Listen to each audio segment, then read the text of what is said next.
Apocalipsis 16, versículo 12, donde está el sexto ángel o la sexta copa, que es la guerra del Armagedón, antes de la séptima copa, que ya es la destrucción total de la ecología y del mundo.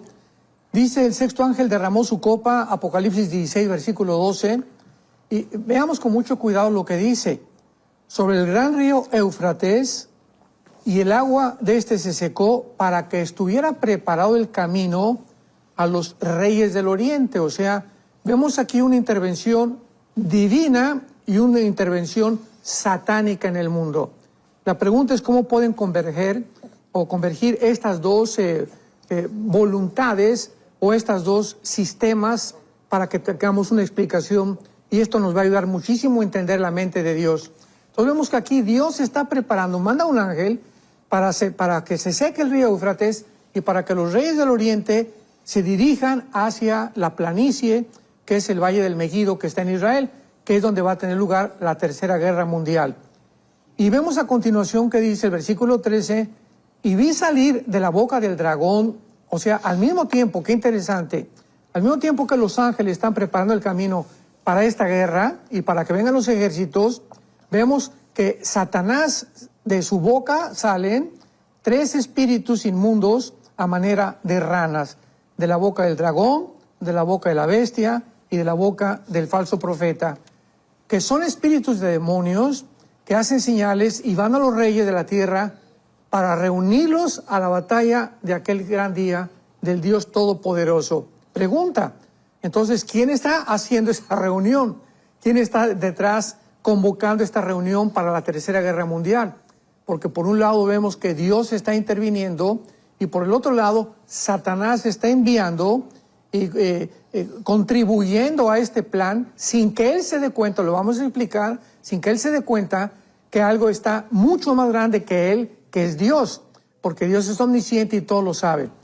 Y para poder entender esto, regresemos a la cruz, hace 2000 años. Vemos que la cruz fue una trampa también. O sea, la Biblia es clarísima, Isaías 53, Dios quiso castigar a su Hijo. Fue un plan entre el Hijo y el Padre, la cruz del Calvario. Pero al mismo tiempo, Satanás aprovechó este momento, porque vemos desde el principio que comenzó a atacar a Cristo. Si tú eres el Hijo de Dios, di esto; si tú eres el Hijo de Dios, aviéntate del templo, etcétera, etcétera. Entonces Satanás creyó que la cruz era precisamente el momento en que él iba a impedir que la semilla de Eva, ¿verdad?, pudiera traer al Mesías, o que pudiera el Mesías llevar a cabo su ministerio de cortarle la cabeza. Y entonces qué sorpresa se dio Satanás, porque nos imaginamos cuando muere Cristo, había, yo creo, una sinfónica satánica arriba en el cielo, amén, esto y el otro, así sea, qué bueno, ya murió el Hijo de Dios. Y a los 3 días, el susto que se llevó cuando Jesucristo vence la tumba y sale vencedor. Entonces vemos en Colosenses 2 que dice que exhibió a las potestades completamente, y para que el mundo supiera quién era realmente el que está a cargo del programa en el mundo. Esto nos ayuda mucho a comprender la Biblia, para que podamos entender que al mismo tiempo que Dios es soberano y Dios tiene un programa que nadie va a poder cambiar, al mismo tiempo Él culpa a las personas que están involucradas en ese programa, como en Hechos capítulo 2. Dice la Biblia que Pedro se levanta en el día de Pentecostés y dice: de acuerdo al determinado consejo y anticipado conocimiento de Dios, vuelvo a repetir, de acuerdo al predeterminado consejo y anticipado conocimiento de Dios, Cristo murió en la cruz. Pero al mismo tiempo, Dios culpa a Herodes, Dios culpa a Pilatos del asesinato de Cristo. Entonces, aquí es la pregunta, por eso lo maravilloso y lo precioso de la teología. ¿Cómo es posible que Dios haya planeado la muerte de Cristo y culpe también a los que estuvieron formando parte de esta crucifixión? Y lo mismo ya en tercer lugar, el ejemplo de Judas. Judas, pues ya estaba escrito que él era el hijo de pecado, el hijo de perdición. Pero al mismo tiempo vemos que Dios había planeado que Judas fuera el que entregara a Jesucristo, y Judas está ahorita en el infierno y va a pasar al lago de fuego posteriormente. Judas se puede levantar en el día del juicio y decirle a Dios: oye, pero ¿cómo es posible que tú me condenes si tú me escogiste para que yo entregara a tu Hijo Jesucristo? Traigo todo esto a colación, Roger, porque son preguntas que son las que más nos han hecho en los últimos meses acerca de cristianos sinceros, personas, ¿verdad?, que están buscando de alguna manera creer que hay contradicción en la Biblia. Y por eso traigo esto a colación antes de entrar a materia, porque pues Dios en el día del juicio le va a decir a Judas, sí, Judas, claro que sí, yo sabía que tú ibas a entregar a mi hijo, pero al mismo, eso porque Dios es omnisciente, o sea, Dios conoce las cosas por anticipado, pero al mismo tiempo que yo sabía eso, te di la oportunidad durante estos años que estuviste conmigo, Jesucristo, de que pudieras arrepentirte. O sea, mi amor se manifiesta aún viendo yo que tú ibas a tomar esa decisión, yo no podía impedirla, porque si lo hubiera impedido, hubiera violado la característica más grande que les he dado a los seres humanos, que es el libre albedrío.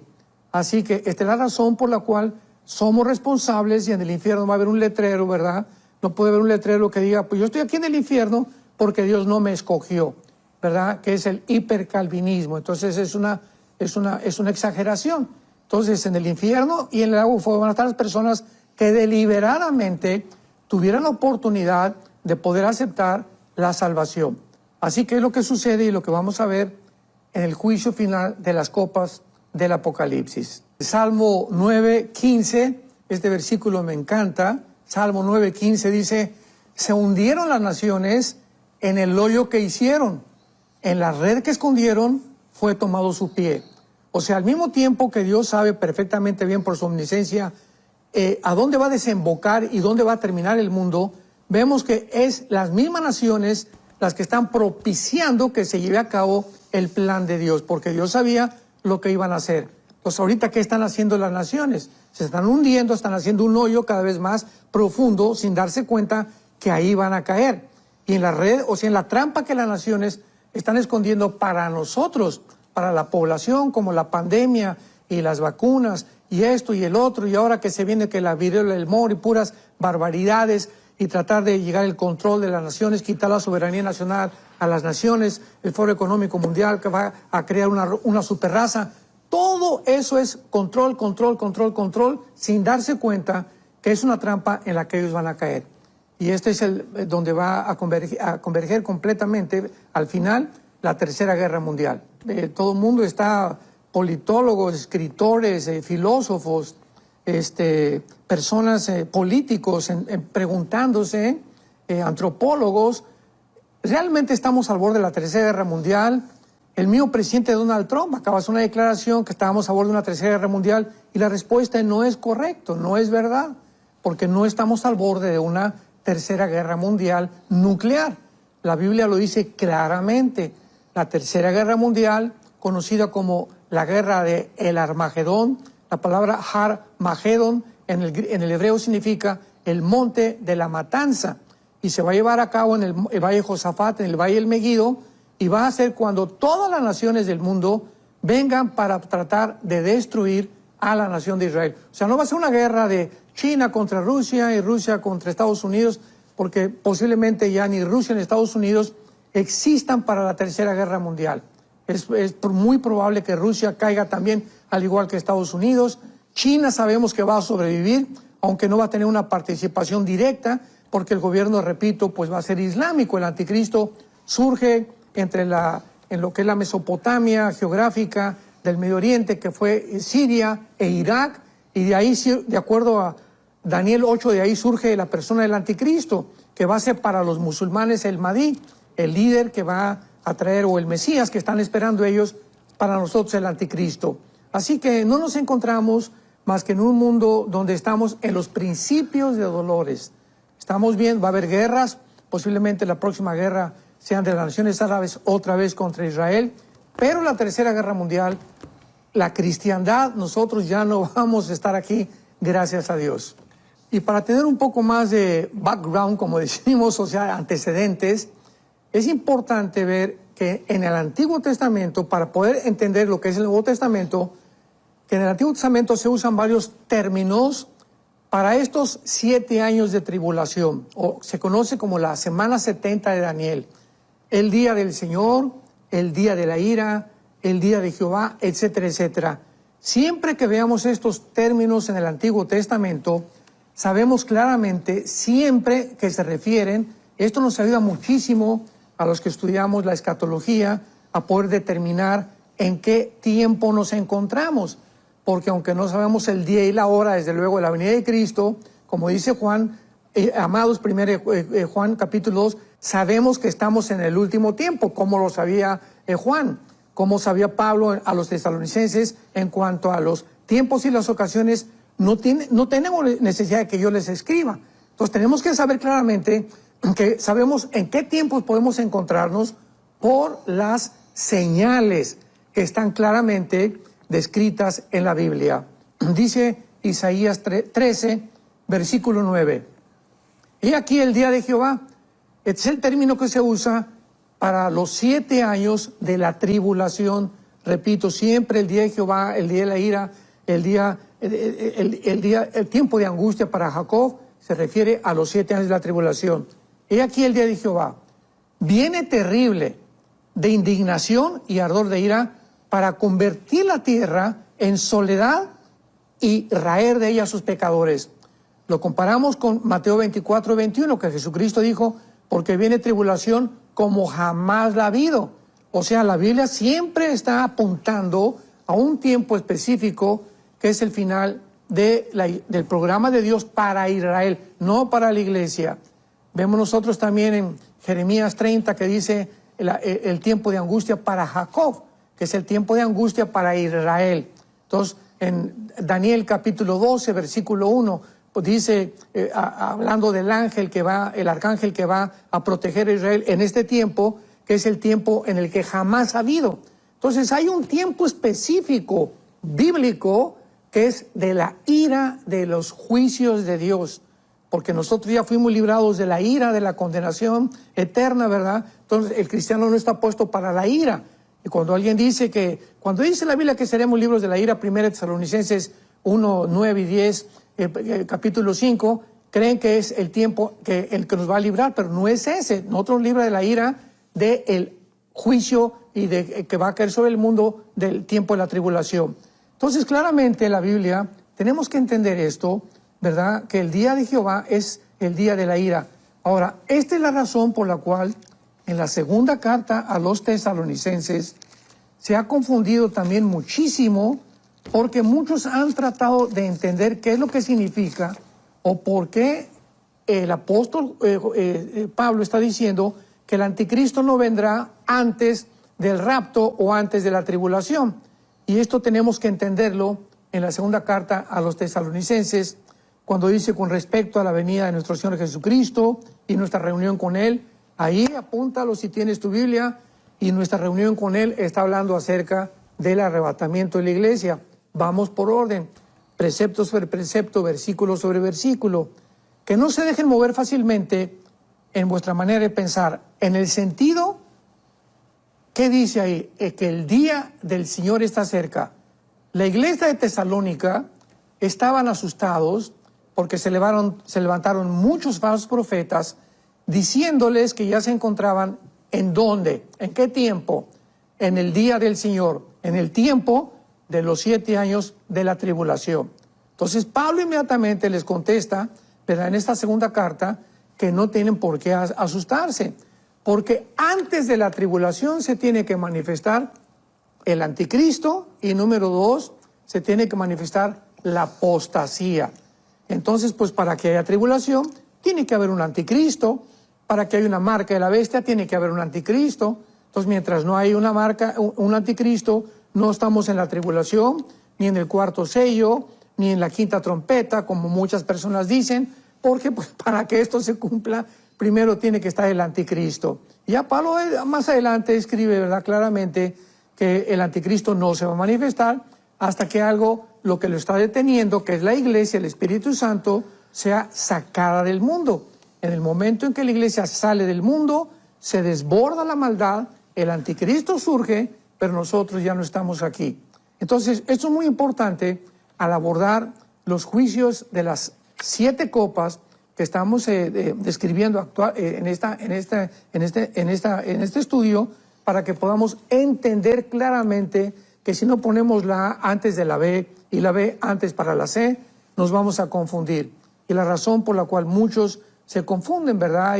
Hay muchos que hasta dicen, no, es que ya ni siquiera los tiempos podemos conocer. Bueno, por el amor de Dios, pues lee la Biblia y vas a descubrir que sí se pueden conocer los tiempos, no el día y la hora, pero si podemos saber que nos encontramos, tal vez hay una posibilidad que pueda ser la última generación, hay una posibilidad que en los próximos años venga Jesucristo, hay una posibilidad. Como la hay, no la puede haber, pero las posibilidades pueden ser manejadas y Dios no está en contra que nosotros estudiamos la palabra y podamos discernir con claridad conforme se van ordenando los acontecimientos en qué tiempo nos encontramos.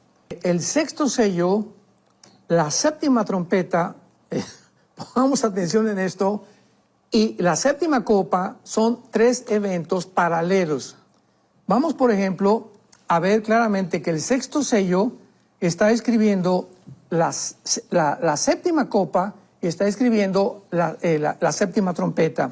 Dice, por ejemplo, aquí en Apocalipsis capítulo 6, versículo 12, el sexto sello, un grande terremoto, las estrellas cayeron del cielo, el cielo se desvaneció, todo monte y toda isla, pongamos atención, todos los montes y todas las islas desaparecen. ¿Cuándo? En el sexto sello. Porque el gran día de la ira, versículo 17, o el día del Señor ha llegado. Y vemos aquí en Apocalipsis capítulo 16, versículo 17, la séptima copa. Se derrama sobre la copa en el aire, sale una gran voz del templo diciendo, está hecho, relámpagos, truenos, un terremoto, igual que en el sexto sello, tan grande como jamás lo ha habido. La ciudad fue dividida, las naciones cayeron, Babilonia fue desaparecida y todas las islas y todos los montes no fueron hallados. O sea, si en el sexto sello ya desaparecen todos los montes y todas las islas, no pueden volver a aparecer. Entonces es lógico que el sexto sello y la séptima copa tengan una relación, porque acordémonos algo, ¿verdad? Los sellos, lo dijimos hace algún tiempo, son como los que se ponen en un pergamino que le entrega en Apocalipsis 5 Dios a Cristo, 1, 2, 3, 4, 5, 6, 7, se quita el primer sello, se quita el segundo, etcétera, etcétera. Entonces cuando se quita el sexto sello, vemos que detrás del sexto sello se está tocando la trompeta. O sea, hemos querido acomodar los sellos, las trompetas y las copas de una forma cronológica. Y no es así como el Apocalipsis lo presenta. Cuando comenzamos a juntar versículo con versículo, descubrimos realmente la relación que existe y podemos ubicarlos cuando puede suceder. No en el tiempo, pero sí en el programa de la semana 70 de Daniel. Entonces, el sexto sello, en el sexto sello se toca ahí la séptima trompeta y en el sexto sello se derrama la copa. Los sellos son abiertos, las trompetas están anunciando tú, algo viene y las copas son derramadas. Son 3 juicios diferentes. Se quitan los sellos, se tocan las trompetas y algo cae del cielo. Entonces, muchas veces convergen 3 sellos o 4 sellos o 2 trompetas o 2 copas, como lo vamos a ver exactamente con el sexto sello del Apocalipsis. Esto es importante también porque esto es lo que ha también traído muchísima confusión en el libro del Apocalipsis. Por eso muchas personas dicen, pues yo no lo quiero enseñar porque hay muchas interpretaciones. Hay que seguir diligentemente estudiando, no hay que darnos por vencido. Dios está contento. Comienza Apocalipsis diciendo, dichosos los que leen y los que estudian estas palabras porque el tiempo está cerca. Así que Dios no está en contra de nosotros, que nos sumerjamos en su mente maravillosa y que podamos pedirle al Espíritu Santo cada día más y más luz. Imaginemos una plaga que está atormentando una úlcera peor que la que tenía Job. Luego la segunda copa es todo el mar, y esto es muy interesante, todos los mares, el Atlántico, el Pacífico, etcétera, etcétera, se van a convertir en sangre como de muerto. Luego la tercera copa, vemos también que los ríos y las aguas se convierten también en sangre como de muerto. Y es interesante que en el tercer ángel que derrama esta copa, haya un dicho que diga, ciertamente, Señor, Dios Todopoderoso, tus juicios son verdaderos y son justos. Porque hay mucha gente, ¿cómo es posible que Dios pueda mandar estas cosas y atormentar a la humanidad? Bueno, ahorita, ¿quién está atormentando a la humanidad en el siglo XXI? Nosotros mismos. Experimentos con los niños, a punto de legalizar la pedofilia, a punto de poder quitarles a los gobiernos, a los padres, los niños, todos estos experimentos que están haciendo, propagándonos, llenándonos de terror todo el día, que esto y el dólar, y que se va a caer, y que el petróleo. Estamos en un mundo convulsionado por el miedo, por la angustia, por el temor, por el estrés. ¿Quién lo está produciendo? El mismo mundo. Entonces es justo, como dice la Biblia, aquí en Apocalipsis 16, versículo 7, que los juicios de Dios que van a caer sobre la tierra, pues porque lo merecen. ¿Quién va? Todos estos pedófilos y pederastas, ¿verdad? Y todos estos asesinos y todos estos gobernantes que han tratado de explotar a la gente y que no han hecho más que hacernos sufrir a nosotros. Para Dios es justo y dice, llegó el momento, señores, líderes que me van a entregar cuentas. Así que no juzguemos a Dios sin antes entender en qué condición nos encontramos.